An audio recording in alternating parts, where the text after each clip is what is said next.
Welcome to my podcast. My name is Karina, and I come to you from the Pacific Northwest, where I live with my husband, 2 horses that I adopted from the Bureau of Land Management Wild Horse Adoption Program, and 2 kitties we adopted from the local animal shelter. Information about these adoption programs will be in the show notes for every episode. The purpose of this podcast is to share real-life stories that hopefully are relatable to other crafters who might be interested in horses. The format of this podcast starts with a walk to the barn to feed the horses, catch up on the week, share my knitting projects, and other interests like bicycling or hiking. I also talk about vegetable gardening and cooking. I hope you bring your favorite beverage and a fun, crafty project to work on. Enjoy!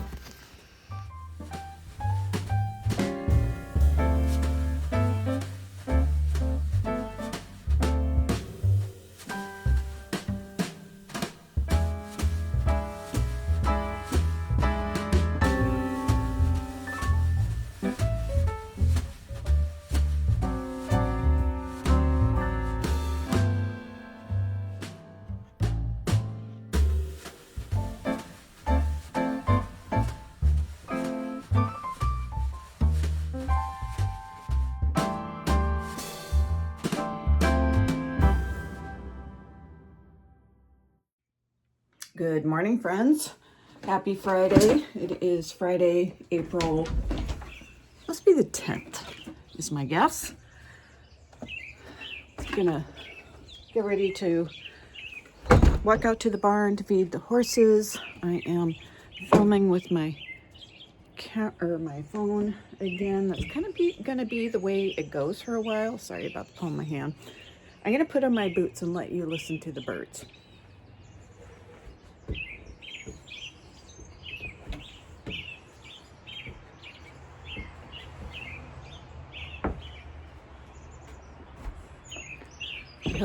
Sorry about the bright light in the house.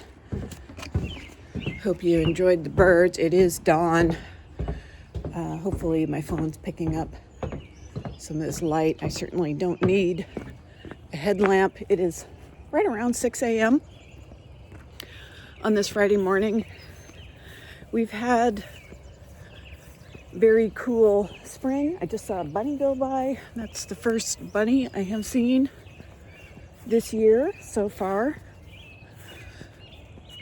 Mornings have been like in the upper 30s and low 40s, and then the afternoons have been getting up to like almost 70 degrees. It has been wonderful. So I'm in the pump house right now turning on the water to the barn.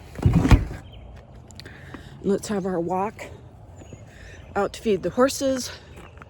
Saw the moon. I'm not sure if I can show that, but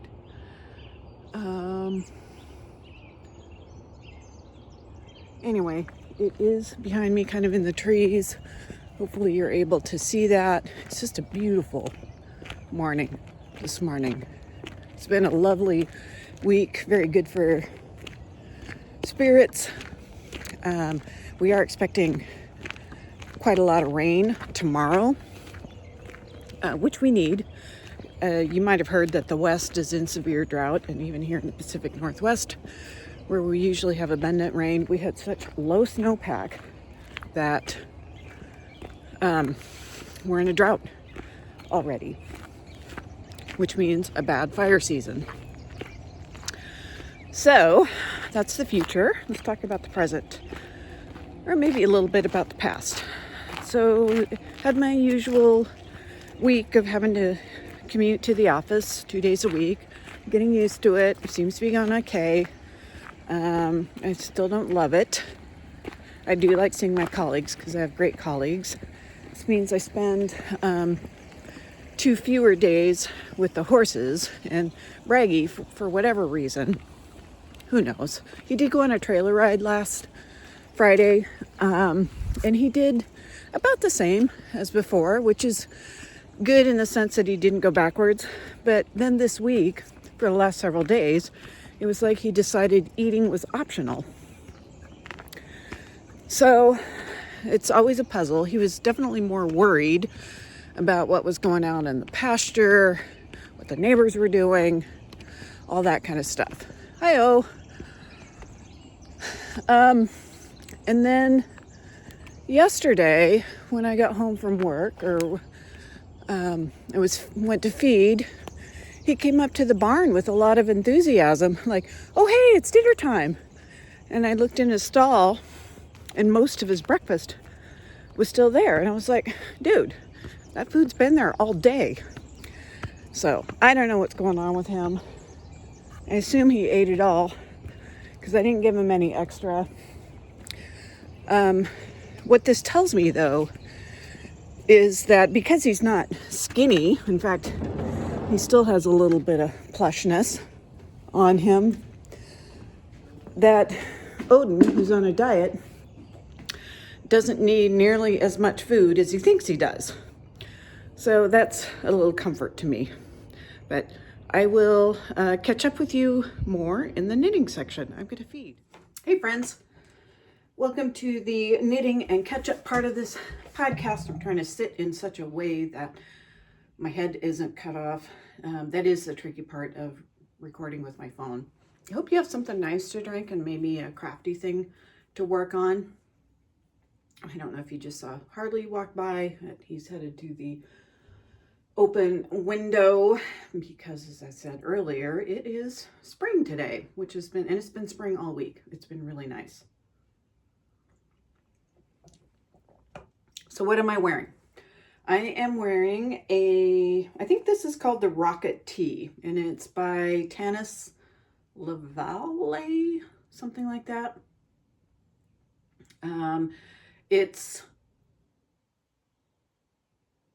I am thinking of when I knit it, and I did modify the pattern somewhat. I added a little bit of neck ribbing. I don't think it calls for that. The yarn is Knit Pick Stroll, and then this is a hand-dyed, the bigger stripes is a hand-dyed yarn that my mom bought me when they were in either Montana or Idaho. I want to say Idaho for a family reunion. So, and she got me one skein, which was awesome. It wasn't enough to knit the entire sweater, so I knit it in stripes, which I'm very happy about. I think since I know more about fades now, I think I would probably have faded it with these colors had I thought about it differently. So probably would have started out with this hand-dyed yarn. Maybe when I continued with this color of for the ribbing, and then faded purple to gray is like how I think I would do it. I'm not sure. So let's talk about finished objects, of which I have none. Let's talk about works in progress, which I have made some progress. In fact, I want to show you my 100-acre wood blanket, because I did get to work on it a little bit this week. This is in a bag, very simple drawstring bag made by my mom with, of course, the lovely horse motif. And I am on the third stripe. So, or no, sorry, the fourth stripe. So, and I'm pretty sure I showed this to you when I had the third stripe done. I think I'm gonna do 25 stripes. This is 100-acre wood blanket by Kay Jones, and it uses very small bits of yarn. I'm gonna say maybe 3 grams for these. So super fun. This was a self-striping yarn, Freckled Whimsy. This was a hand-dyed yarn by Hugh Loco. This was a hand-dyed yarn by, I want to say it's a yarn store on Whidbey Island called Skane and Tipple. And yes, they have a cocktail bar. And this is from a row 1 mini set. This is the next one I am going to put in, and it is also a row 1 mini. I am using Flexi Flips US size 2. So it's 2.75 millimeters. So I have the needle holder in here, so I could tell you 2.75 millimeters. Addy Flexi Flips, but it doesn't say what the US size is. So anyway, that is where I am with that project. I worked on my Traveler by Andrea Mowry this morning, and I am working on the front yoke. Whoops, wrong bag. This is a bag also made by my mom. This is a lined bag with the cute kitty motifs. The kitties are sort of behaving themselves. They had a lot of squabbling in this last week. But so I don't know. It's like Harley decides he just needs to be mean or something like that. I'm not really sure what it's about. So this is, I'm pretty sure I left off with the yoke part, the front yoke. So this morning I bound off this neckline right here. These are the left shoulder stitches, and then I'm doing some shoulder shaping on this side. I am a little worried about the amount of yarn I have left, so I have to do the whole back, and so I'm working on this ball of yarn. This is Cascade 220. And I have like one more ball of yarn. So it's highly likely, undoubtedly, I will be doing any ribbing and sleeves in this kind of rust color, which is also a Cascade 220, and it's a sport weight. So I'm knitting I'm knitting a size 2, because, and it's going to have plenty of positive ease. This sweater is meant to have like a lot of positive ease, and I don't like that much positive ease. I also added length because it's very cropped. It's like 7 inches from cast on, and I want it to be more like 9. So that's what I did. I'm using ChiaoGoo red lace, size US size 4, which is a 3.5 millimeter needle. So that's this project coming right along. I should dig out the rest of the rust colored yarn. Actually, what I should do right now is secure this shoulder, because my knot came out of my try-on tubing. So just don't want that to fall off. That would be bad, wouldn't it? All right. What else I have been working on is the sock arms cardigan, which is now a pullover, and it's in this book, Knit Happy with Self-Striping Yarn by Stephanie Lotvin, who also goes by Telly Bean Knits.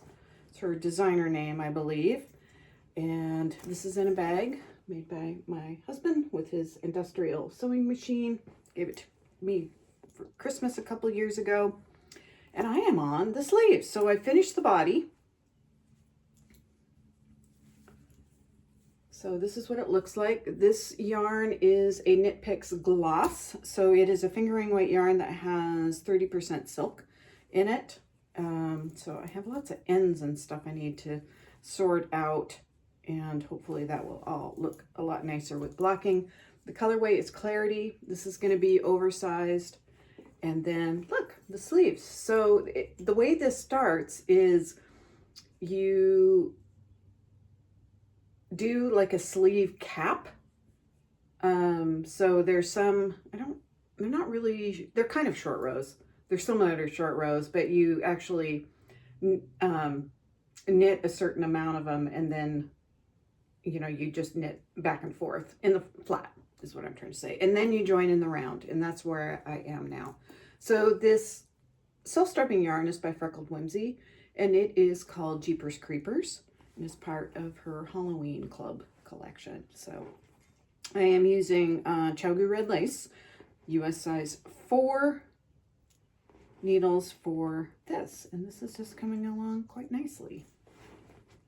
So either that, am I saying that right? I think it is, because yeah, these are US size 3, the 3.25. So I think those are the ribbing needles. So that's where I am with that. And I alternate with my evening knitting. I typically alternate between the Traveler and this Sock Arms pullover. And then my morning knitting, when I do get a chance to knit in the morning, if I don't have to commute, is in this bag. This is a quilted bag made by my mom with some beautiful batik fabric on the inside. And this is the Easter basket cowl by Stephanie Lotman. You can tell she's one of my favorite designers. I'll show a picture of the finished, what it looks like. So this is what it looks like finished. And I am on section 7, which is the Easter egg section, and I think I have barely started that. So where I am, and I'm using all scrap yarn, so that's really fun. So this is a Wool and Women yarn. I think it's called Daisies and Denim. This is a Knit Picks Stroll, and I don't believe it has a colorway name. And then back to the Wool and Women, and then the tulips are 3 different colors of blue. So the dark blue, or sorry, 2 colors of blue, and then white is the background, and the white is from a advent that I got from Polka Dot Creek some years ago.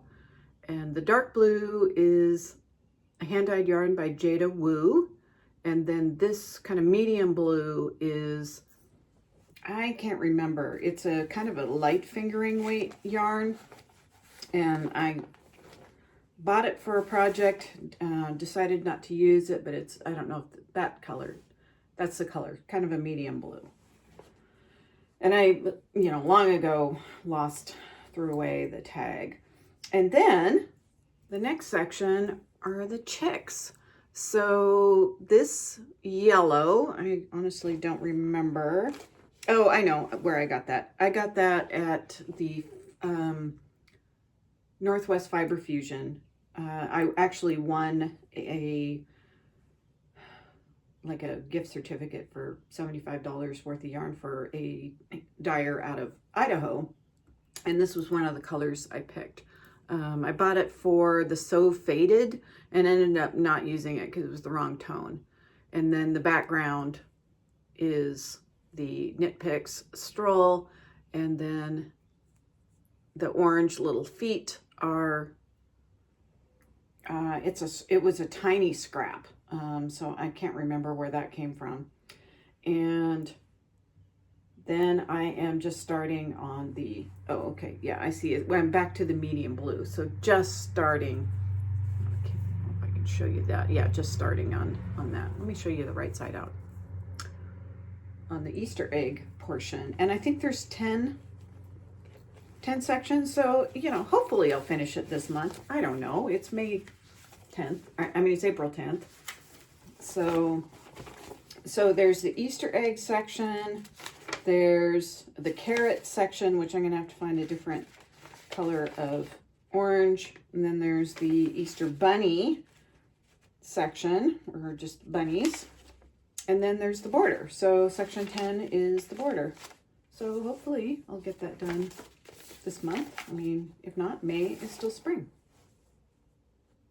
That is the knitting part of this episode. I do have other works in progress. I have some socks that I have been ignoring. So I'm not sure when I'll pick them up. Maybe after the 2 garments. Or maybe after at least one of the garments. So we'll see. Stay tuned for that. I'll keep you posted on my plans. I do plan on knitting or maybe crocheting. I've talked about it before. Crocheting a top out of cotton yarn for summer. So that is definitely one of my plans. I think I also want to knit another Jessie Maid Designs mini mock neck tank, which I have done in a bright pink. I've held two strands of lace weight yarn together, and I actually wore that the other day, so that was kind of fun. And this next time I'm using a blue that it's lace weight that I will hold two strands together. Okay, life stuff and horsemanship. I was talking about Braggy this morning, and he's I don't know. His behavior is communication.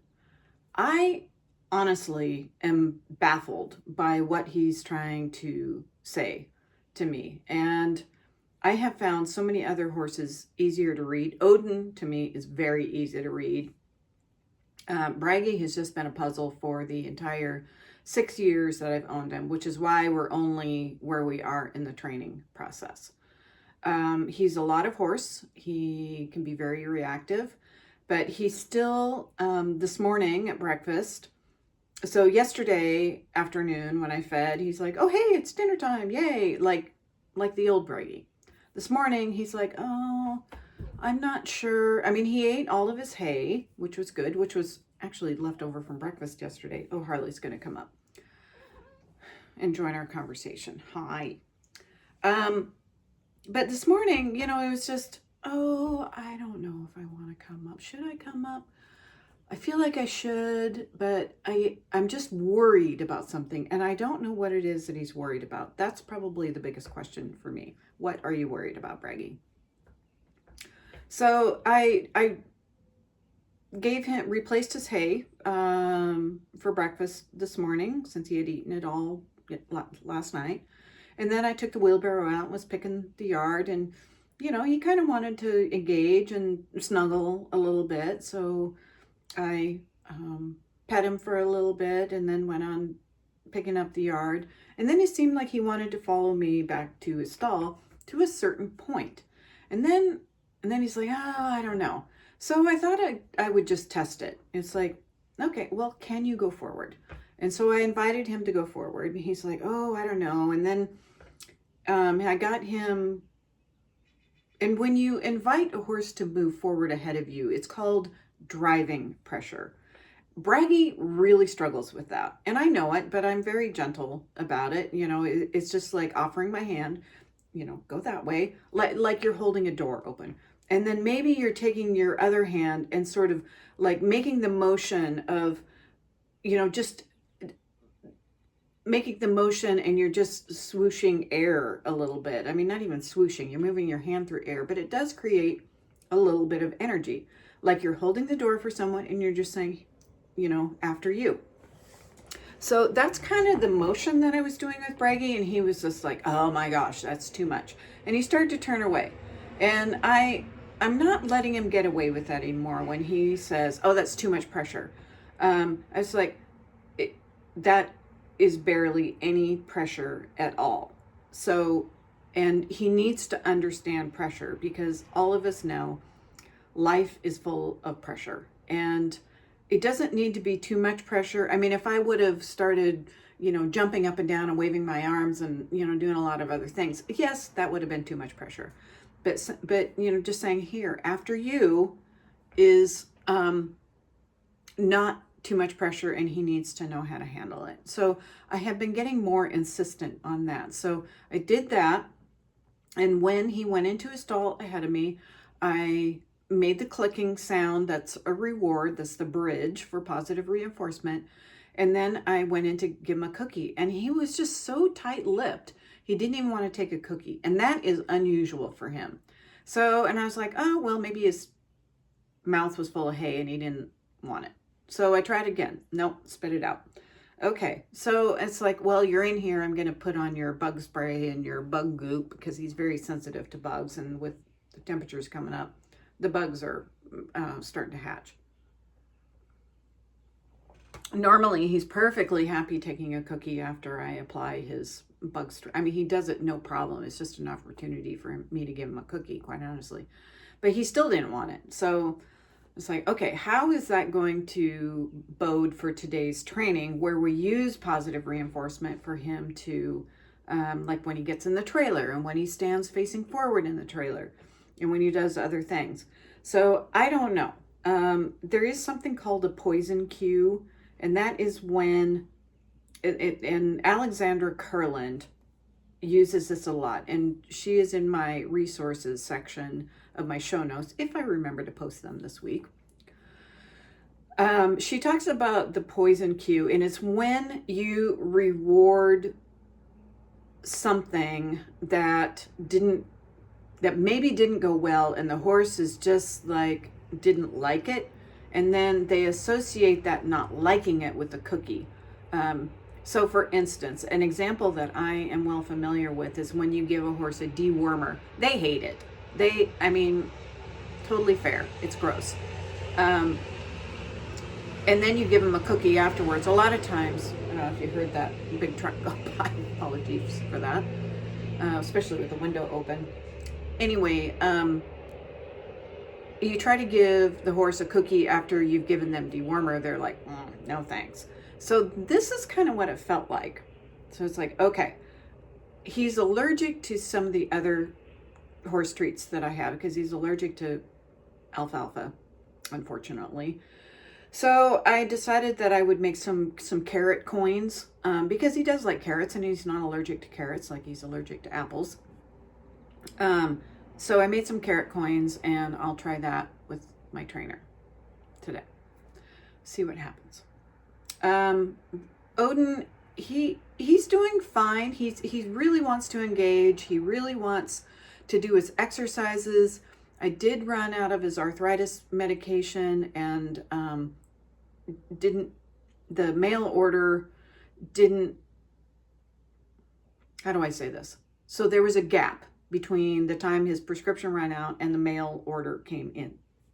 Excuse me. So there was a few days, and plus the ground has been getting hard because it's been so dry over the last week. And I noticed he was kind of stiff, but he's still like, I want to engage. So I didn't want to push him at all. So Wednesday, I played at Liberty with him. Like, do you want to follow me? And he did. So we kind of did his normal like hill walking. But I did it at Liberty, so he could tell me no. If he didn't want to walk up a hill or down a hill, he could say no. He wanted to. I had him walk over poles, or asked him if he wanted to, and he did. So, okay, well, maybe it doesn't hurt that bad. And then I did get his prescription. I think it was yesterday. Yes, it was yesterday. So I was able to give him his arthritis medication last night. And I noticed already that he was moving a little bit more freely. So that's very encouraging. I think we're going to work on the balance pad today. So it's a big, like, fat pad that he can stand on, the whole thing. Comes another truck. And then he can stand on it for up to 7 minutes. I think I had him standing on it, like, he was willing to stand on it like for 4 minutes the last time we worked on it. And then I can start folding it so that it actually gets taller, and then he can stand on it like maybe his front feet. And I don't know if you're supposed to put their hind feet up there. It seems like it would put an awful lot of pressure on the shoulders. So maybe just front feet up. I'll talk to my trainer and my vet about that as well. So that's what Odin's up to. He had gained some weight while we were on vacation, which I was disappointed in that because he was really only eating hay. But I got him back on the very measured amounts of hay, and he had lost some weight from the previous time. So we have a new baseline. Hopefully my diligence has paid off because today's weigh-in day, as it were. And then what else? Oh, and I'm going to get a haircut. So that's coming up soon. And then I'm going to have a riding lesson. The riding lesson got skipped last week because the instructor was sick and there weren't any substitutes. So that's what I'm going to do this afternoon. And it's supposed to be a lovely spring day. So I get to wear some some summer tights or summer breeches, and probably a short sleeve shirt, or maybe just long sleeves to protect from the sun, because I wonder if we'll get to ride outside. So that is everything. Hope you are all doing well. Thank you to the viewer who posted or commented that she was watching my video while in a hotel room because her daughter was at a horse show. That's great. I love that. I would love to hear more. So we'll talk to you next time.